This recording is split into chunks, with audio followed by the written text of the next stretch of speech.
Итак, Ладик. Что там такого интересного и почему именно туда устремляются тысячи туристов, посещающие Сейшелы каждый год? Давайте развеем эту загадку. Поехали!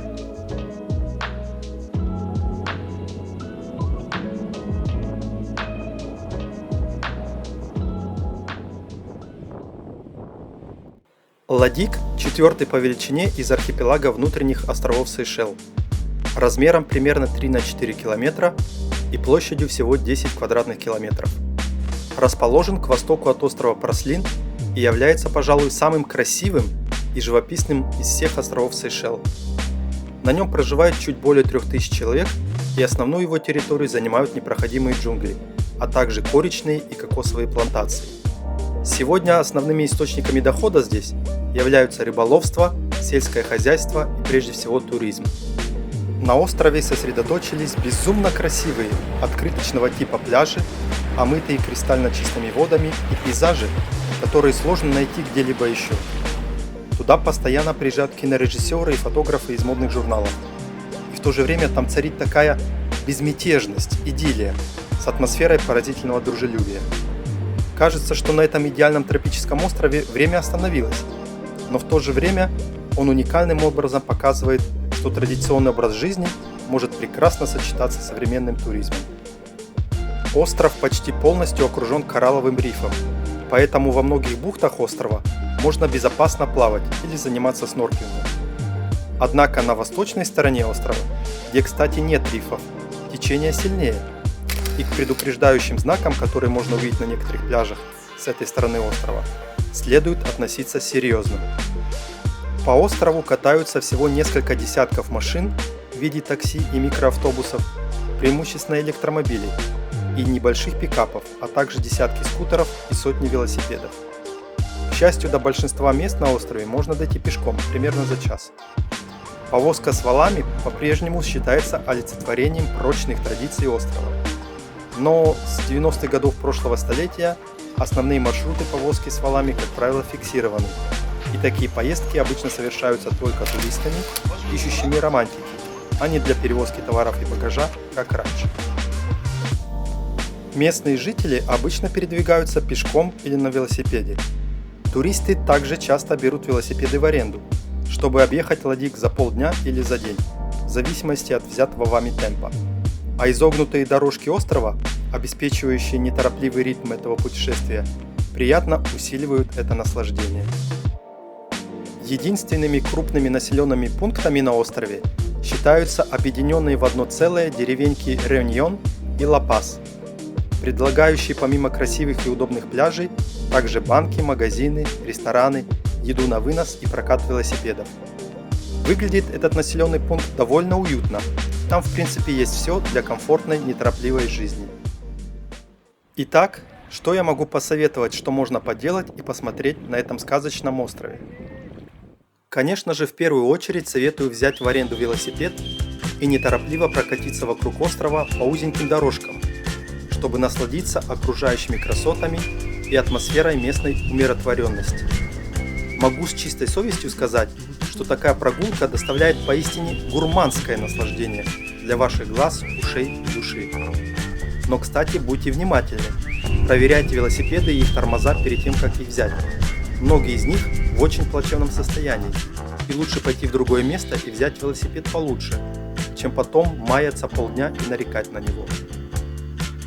По дороге вы можете заехать в шато Сент-Клод. Величественный замок в колониальном стиле был построен в начале 19 века на вершине холма. Дом принадлежал владельцам крупной ванильной плантации, одному из старейших семейств острова. Теперь здесь располагается стильный отель, интерьеры которого напоминают о былом величии. Кто любит лазить по горам, может подняться на 333-метровую гору Нидегл, что означает «Орлиное гнездо». На вершину этой горы ведут несколько троп. В зависимости от принятого вами маршрута, длина перехода к высшей точке этой горы занимает от 2,5 до 4 километров, то есть примерно от получаса до 50 минут, в зависимости от вашей кондиции. Если вы хотите сэкономить время и энергию, вы можете взять такси и укоротить ваш путь к вершине вдвое. В конце этого пути вы будете вознаграждены потрясающим видом на Ладик и соседние острова.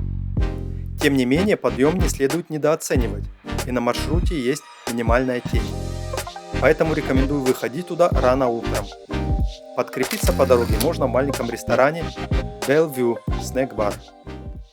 В южной части Реньона находится поместье Юнион, являющееся по сути плантацией кокосов и ванили, которая позволяет по-настоящему взглянуть на колониальную историю Ладик. Плата за вход в парк составляет около 10 евро. До 1980-х здесь на полях фактически выращивали кокосы и производили копру, то есть высушенную мякоть кокоса, которую затем перерабатывают в кокосовое масло. Здесь также находится старое кладбище, где похоронены первые поселенцы Ладик. В центре поместья находится гигантская 40-метровая скала Юнион, которая занимает площадь 4000 квадратных метров, а ее возраст оценивается примерно 700 миллионов лет. Впритык к ней расположена еще одна популярная туристическая достопримечательность – вольер с гигантскими черепахами Альдабра, возраст многих из которых превышает 100 лет. К сожалению, животные содержатся внутри этого вольера, в отличие от острова Курьез, на котором я побывал перед этим, где они могли свободно бродить по всему острову. Рядом с черепаховым вольером находится плантация ванили. Я первый раз в жизни видел ее вживую, поэтому думал, что там будет стоять густой аромат ванили. Но, к сожалению, ничем таким там и не пахло. В конечном итоге дорога ведет вас к мощным, внушительным скальным образованиям, которые обрамляют узкий пляж Ансурс-Даржан на протяжении 1 километра. И вот тут мы доходим до главной достопримечательности острова, ради которой все и прибывают на этот остров, а именно его бесподобные пляжи. Я хотел бы вам рассказать только о некоторых из них, которые на меня произвели неизгладимое, так называемое вау-впечатление. Начнем с вышеупомянутого пляжа Ансурс-Даржан. Кстати, вход на него платный, но его посещение включено в стоимость билета за вход на территорию поместья Юнион. Увидев десятки причудливых скал на дорожке, ведущей к самому знаменитому пляжу Сейшел, вы наверняка не сможете сдержать восторга. Этот пляж, по которому разбросаны гигантские гранитные валуны, идеальное место для отдыха. Даже в самый пасмурный день пляж настолько романтичен, что многие пары выбирают это место для венчания на закате. Ансур-Даржан неоднократно признавался одним из лучших и красивейших пляжей нашей планеты. По сути, он является визитной карточкой номер 1 не только этого острова, но и всех Сейшел. К тому же это самый фотографируемый пляж в мире по версии National Geographic. И если честно, я охотно в это верю. Его можно увидеть на большинстве сейшельских открыток. Зелень пальм сочетается с белоснежным песком и лазурной водой океана, а гранитные скалы дополняют пейзаж, сливая все в идеальную гармонию. Но входить в воду следует с осторожностью, поскольку здесь обитают морские ежи. Пляж также использовался в ряде выдающихся фотосессий и фильмов, включая такие знаменитые фильмы, как «Эммануэль», «Крузо» и «Изгой», а также в знаменитой рекламе Бакарди 90-х годов прошлого столетия. Когда вот человек попадает в такие места, где он еще никогда не был и которые его очень удивляют, появляется такое чувство детской эйфории, как когда-то в детстве. Первый раз, когда человек попадает в какое-то такое новое, очень красивое место, как, допустим, как в Диснейленд, да, маленький ребенок попадает, он просто сходит с ума. Вот у меня сейчас такое же состояние, у меня просто эта энергия, это happiness, это счастье, ощущение счастья переполняет. Я просто стараюсь не вылить, как говорится, не пролить ни капельки его, чтобы меня внутри оно согревало. Ох! Ансур-Даржан – это место, которое обязательно нужно посетить всем отдыхающим на Сейшельских островах. Если вы будете на Сейшелах и не побываете в этом сказочном месте, вы себе этого никогда не простите. Следующий в этом списке – Гранд-Анс. Самый большой и, пожалуй, самый недооцененный пляж на острове. Это место дикое, скалистое и опасное. Его воды слишком глубокие, а течения слишком сильны, чтобы купаться и могут унести вас в море. Все из-за того, что Гранд-Анс не имеет защитного кораллового рифа, как и многие другие пляжи восточного побережья острова. Здесь вы действительно напрямую можете ощутить на себе всю грубую мощь океана. Об этом факте свидетельствует знак, предупреждающих об опасных течениях. который следует соблюдать. Я же немного поплавал там, но не отплывал далеко от берега. Скорее всего, мне повезло с погодой. Тем не менее, пляж стоит посетить из-за его невероятных, как с открытки, пейзажей. И именно по этой причине он привлекает такое множество посетителей. Большинство людей приезжают на Гранд-Анс на велосипеде, хотя туда можно прогуляться и пешком. На пляже также есть рестораны и туалеты, поэтому посетители могут легко провести там целый день, если захотят. Однако отсутствие тени означает, что пляж не идеален для семей или, по крайней мере, для детей, играющих под солнцем в течение длительного периода времени. Я видел там построенные из гигантских листьев шалаши, но не знаю, настолько ли они хороши, чтобы спасти людей от такого солнцепека. Из-за всего этого он гораздо менее загружен, чем некоторые другие лучшие, то есть которые ближе к цивилизации пляжи Ладик. Но не менее красив, что делает его более спокойным и безмятежным для отдыхающих на Сейшельских островах. В северном конце пляжа Гранд-Анс вы можете найти узкую тропинку у небольшого пруда, леса и скал. 10-15-минутная прогулка по ней и небольшому холму приведет вас к пляжу Петит-Анс, который не так мал, как предполагает его название. На самом деле у этих двух пляжей много общего, в том числе и глубокая вода и отсутствие коралловых рифов, из-за чего здесь с такой же осторожностью следует относиться к океану. Указатели напомнят вам об этом, а также их нереальная красота, кристально чистая вода, спокойная атмосфера и относительная анонимность. На самом деле Петит-Анс, возможно, даже менее загружен, чем Гранд-Анс, с очень небольшим количеством посетителей в большинство дней, что делает его идеальным для уединенного романтического пикника, пляжных игр или принятия солнечных ванн. Кстати, на этом пляже есть также маленький барчик в ямайском стиле, где вы можете отведать изумительные, свежие тропические коктейли. Проверено лично мной.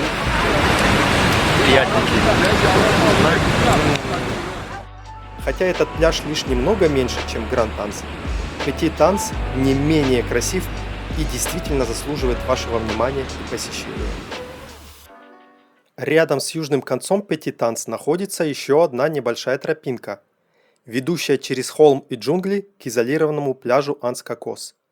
Хотя туда нужно немного пройтись, 30-40 минутная прогулка довольно изнурительна по такой жаре и при такой влажности, но оно стоит того.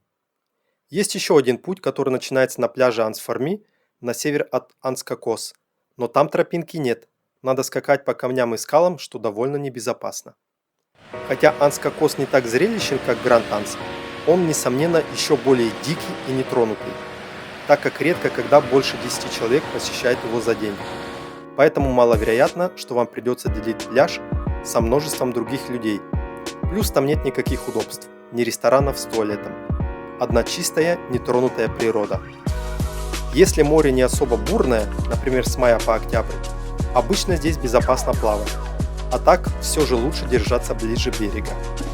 Это также неплохое место для снорклинга. В прошлом же Анс-Кокос был одним из самых первых поселений на Ладик. И раньше здесь было большое производство копры, а также небольшая деревня. Рядом с пляжем вы все еще можете увидеть заброшенные здания. Словом, это место предлагает вам прелести дикой природы во всей ее красе. Красивейшие пейзажи, белоснежный коралловый песок со множеством мелких ракушек, которых, кстати, я нигде больше на Сейшелах не видел. Неглубокий природный бассейн с кристально чистой бирюзовой водой, защищенный вокруг каменными валунами и естественная тень пальм. Благодаря этому здесь вполне можно провести целый день, отдыхая на пляже, гребя в воде и наслаждаясь солнцем. Все эти уникальные особенности, несмотря на отсутствие удобств, делают Анс-Кокос очаровательным местом, достойным посещения и идеальной однодневной прогулкой по острову. Кто был ранее внимателен, может сделать вывод, что все три вышеперечисленные пляжи находятся рядом, на восточном побережье острова, разделенными перешейками скал и камней, что отчетливо можно увидеть с высоты птичьего полета. А теперь мы переносимся на юг острова, к самому труднодоступному и в то же время одному из самых красивых пляжей острова Ладик. Вашему вниманию представляется Анс-Марон! Самый южный пляж Ладик. И поскольку у южного побережья нет кораллового рифа, вода быстро становится глубокой. Хотя это сводится на нет наличием мелководного бассейна с морской водой, который идеально подходит для купания в нем. Этот естественный бассейн с лазурной водой отрезан от открытого океана внушительными гранитными образованиями. Плюс чистейший девственный песок придают пляжу уникальный живописный вид. Но добраться туда довольно непросто. Для этого местные разработали специальный тур, который по сути своей является настоящим приключением, к тому же временами довольно опасным. Девиз тура «Путешествие – это награда», и его можно понимать буквально. Маршрут разбит на участки вдоль побережья, через скалы, по воде, через густой тропический лес. Поход вокруг южной конечности Ладик, безусловно, требует смелости, но он оставит незабываемые впечатления для всех, кому это удастся. Но этот поход никогда не следует предпринимать в одиночку. Даже если вы знаете маршрут, в случае аварии очень сложно получить постороннюю помощь, так как не везде работает мобильная связь. Вы также должны знать, когда изменится прилив, и не планируйте возвращаться во время него, так как придется пройти часть пути в глубокой воде. В идеале же вы должны взять с собой гида. Без него у посторонних часто мало шансов найти дорогу, поскольку обильные осадки и быстрый рост растений означают, что вы не всегда можете найти дорогу назад. Да и сам путь местами может быть опасным. К тому же гид не только безопасно проведет вас по местности, но и расскажет вам интересные факты по пути. Были случаи, когда одиноких изнеможенных туристов находили на второй или третий день после их исчезновения при помощи вертолета. Так что выбор за вами. В зависимости от нанятого вами гида, вы начнете свое приключение с уже вам хорошо известного пляжа Гранд-Анс и медленно углубляясь на юг, в джунгли, по между и под валунами, а потом по воде вдоль побережья и так далее, пока примерно через час не доберетесь до заветной точки – пустынного пляжа Анс-Марон с его кристально чистыми водами и абсолютно дикой красотой. Среди скал метровой высоты, которые защищают залив, кажется, что это огромный частный бассейн, поэтому это идеальное место, чтобы освежиться, немного искупаться, перекусить и, возможно, даже заняться снорклингом. После этого, подобным путем двигаясь на запад, вы продолжаете свое приключение, пока не достигнете южной точки пляжа Ансорс-Даржан. Возможен поход и в обратном направлении с Ансорс-Даржан через Анс-Марон в Гранд-Анс. Как я уже и сказал, это все зависит от вашего гида. От меня маленький совет. Возьмите с собой много воды, солнцезащитный крем, средства от насекомых и хорошую обувь. И поскольку путешествие может быть физически несколько сложным, я не рекомендую брать с собой детей. Здесь список приватных турагентов, которые проводят такие туры. Цена такого тура в среднем 40-50 евро с человека. Сделать такой тур определенно стоит всем, кто хочет окунуться в атмосферу приключений первооткрывателя в стиле фильма «Индиана Джонс» и быть вознагражденным божественным видом побережья пляжа Анс-Марон и погружением в него своего изнеможенного тела в кристально чистую воду. Перемещаемся с юга на север острова. Анс-Сивер находится на севере Ладик, напротив острова Прослина. По вечерам там открывается захватывающий закат с видом на него. Побережье здесь в целом это мелководье и большую часть времени спокойное, а вода отлично подходит для купания и снорклинга. Многочисленные пальмы спасают отдыхающих в своей тени от палящего солнца. Кстати, пляж может исчезнуть во время прилива, но большую часть времени посетители могут наслаждаться красивой песчаной поверхностью. До пляжа легко добраться велосипедом или пешком благодаря близлежащей дороге. Сам пляж, ко всему иному, привлекателен еще по ряду причин. Небольшой магазин закусок и бар в северной части пляжа, множество мелких отелей, а также небольшой бутик обеспечивают достаточное количество удобств для вашего отдыха на Анс-Сивер.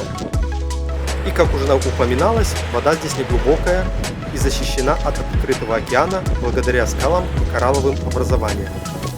В связи с этим пляж безопасен для детей. В общем, Анс-Сивер – это красивый, безопасный, удобно расположенный пляж, которому есть что предложить каждому посетителю.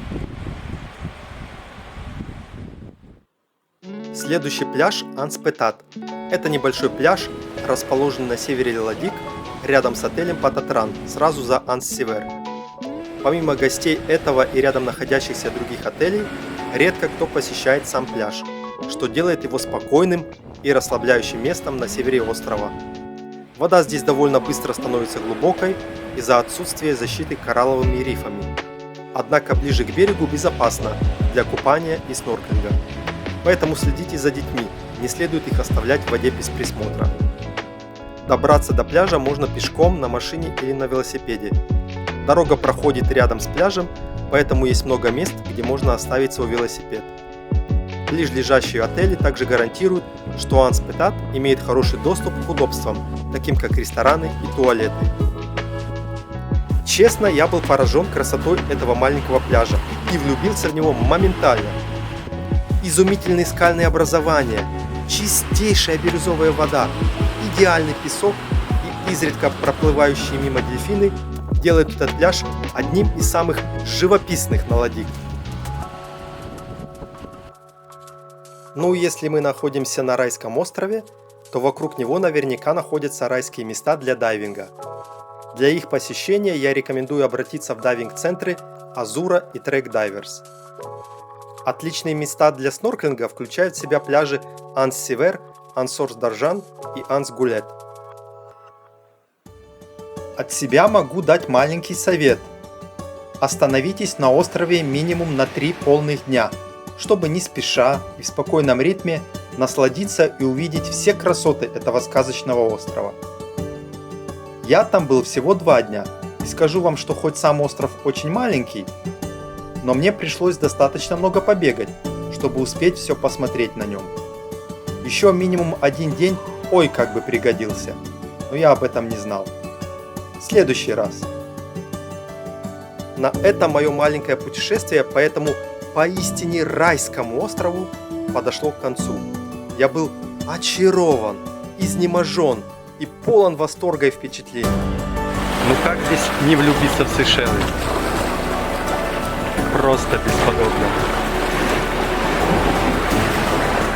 Поистине мал да удал. Следующая остановка – самый большой остров Сейшел – Маэ. Тот, на который я прилетел и на котором находится столица этой страны – город Виктория.